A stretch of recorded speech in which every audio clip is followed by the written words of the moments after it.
gàcce bu dul fay la ba faw ba ilaa yow mi diin. ilaa yow mi diin gàcce bu dul fay ba ilaa yow mi diin. moo tax ñu war a delloo si xel yi.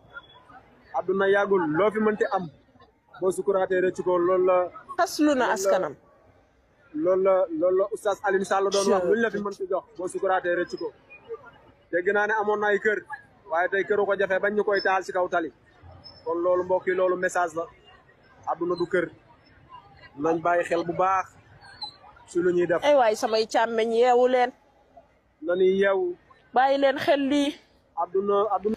salaamaaleykum gars yi salaamaaleykum gars yi vidéo bi xam naa yéen ñëpp a ngi seetaan live bi mais comprendre loon benn góor jigéen la boo xamante ni dafa dee ca Kaolack lii lew na la xewee léegi nii moom lan góor jigéen bi lan jël ñu ne duñ ko suul ci armeel yi ñu ngi ko teg ci kaw tali bi nit ñi wër leen ñi ngi dajale pneu yi pour taal ko sépp lañ koy def dañ koy taal lakk ko ba mu ñor xomm nit ñaa nga fa bëree bëri bu njëkk dañ leen daan taal ci kër yi mais léegi kër yi sax kenn du leen fi taalati ci kaw tali bi lañ leen teg nii di ko taal delloo si leen seen xel ci yàlla inna ilayhi wa inna ilayhi raji'un inna ilayhi wa inna ilayhi raji'un inna lillahi wa inna ilayhi raji'un inna lillahi wa inna ilayhi raji'un góor jigéen bi ñi ngi ko teg ci kaw tali bi di ko taal ñi ngi koy taal nii ña ngi koy lakk gaa yaa ngi ko tim nii bëri ba dee góor jigéen la ñuy taal lew na la xewe Kaolack